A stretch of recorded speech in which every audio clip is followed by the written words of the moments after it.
Election day is finally here. Polling sites across the country are open and millions of voters are casting their ballots in this consequential midterm election. At stake, control of Congress and most state houses, with 36 governorships and all 435 House seats and 35 Senate seats, all up for grabs. And speaking of all eyes are on Georgia this evening, a Senate race that's really been neck and neck, according to the polls, for weeks, and also a major rematch for the governor's house here in Georgia. The high stakes have voters flooding to the polls in record-breaking numbers. Take a look at some of the video that we captured earlier today. Our cameras were there as the line was just snaking out the door this morning. As the polls will begin to close, we've got team coverage across the state. Months of campaigning have come down to tonight. The Georgia Senate race is one of the biggest races in the country and one of the closest. Olivia Weil is in Atlanta covering Senator Raphael Warnock, the Democratic incumbent in the race. She gives us an update from the venue where Warnock will hold his watch party. Olivia. Happy Election Day. I am here in the room where Senator Raphael Warnock, the incumbent in this race, will be holding his election night watch party in just a couple hours. You can see his logo behind me. You can also see the crew setting up for what's going to be an exciting night, also a nerve-wracking night as he takes on challenger Republican Herschel Walker. We know that Warnock is the incumbent in this race, which will help him. He's been in Senate since 2021. We also know that he works across party lines, right? We know he worked with Republican Marco Rubio on legislation, and finally he's pro-choice, which is a top voter issue because of the Supreme Court's decision to overturn Roe v. Wade. On the flip side, you have Walker, right? He's a well-known figure in Georgia, a former UGA Bulldogs football star. He is pushing that strong economy, that Republican agenda, so it will be up to voters to decide who they want to win this race, and we'll be keeping you updated here in Atlanta, following along on social media and on air. For now, in Atlanta, Olivia Weil, WJCL 22 News. Olivia, thanks so much. We continue our team coverage now of Georgia's Senate showdown. And our Andy Cole is live in Atlanta at Republican Herschel Walker's watch party. Andy, good evening. Hey, good evening, Greg. The party kicks off here in a little less than 2 hours, but unfortunately us here at WJCL are going to have a hard time seeing it because we're actually restricted outside. Many media alongside WJCL is actually outside. The campaign claims that they didn't have enough room for us, even though many of us RSVP'd weeks ago.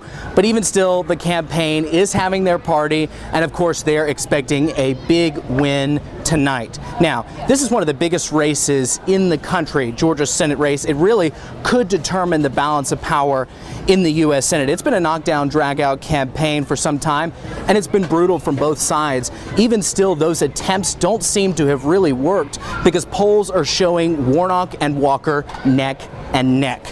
Now, the last poll is really the only one that matters. Of course, polls close across the state of Georgia in a little less than 2 hours. Of course, we'll be here all night covering what we can from the Walker campaign. For now, live in Atlanta, I'm Andy Cole, WJCL 22 News. Okay, Andy Cole reporting live there from the Walker watch party outside. Thank you so very much.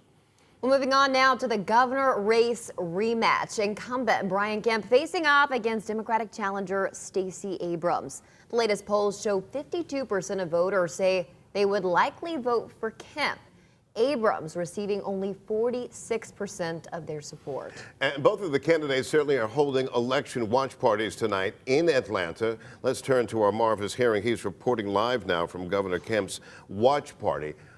Marvis, as you just heard Riley say, the polls, several of them ahead of Election Day, show the governor with a lead over his opponent, Stacey Abrams.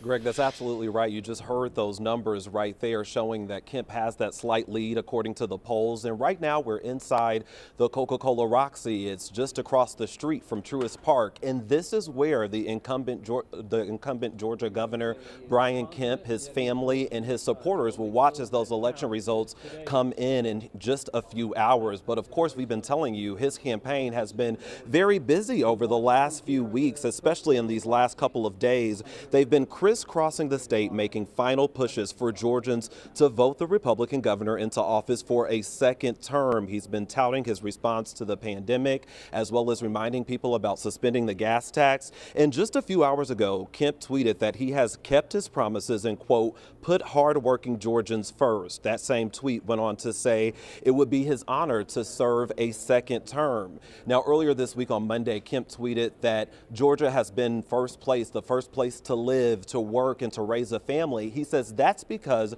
voters voted no on Stacey Abrams 4 years ago. But will that happen this time? That's, of course, what we'll be watching. We have team coverage all over the state. And for now, I want to just say we'll have the very latest information from Kemp here later tonight. Back to you. All right, Marvis Herring reporting live in Atlanta from the Kemp Watch Party. Thanks so very much. Continuing our coverage of that highly anticipated governor rematch, our Brooke Butler spent time on the other side of the aisle today with the Abrams campaign. The watch party for Georgia's Democratic candidate for governor Stacey Abrams is taking place at the Hyatt Regency. It's set to kick off at 7:30 tonight, and you can see they've really decked out the place for her. Now, this is the second time Abrams has gone up against her Republican challenger, Brian Kemp. Last time, Abrams lost by several percentage points. Now, we should note that the most recent poll from the Atlanta Journal-Constitution does show Kemp with a slight lead over Abrams. But this is not deterring the Democratic candidate.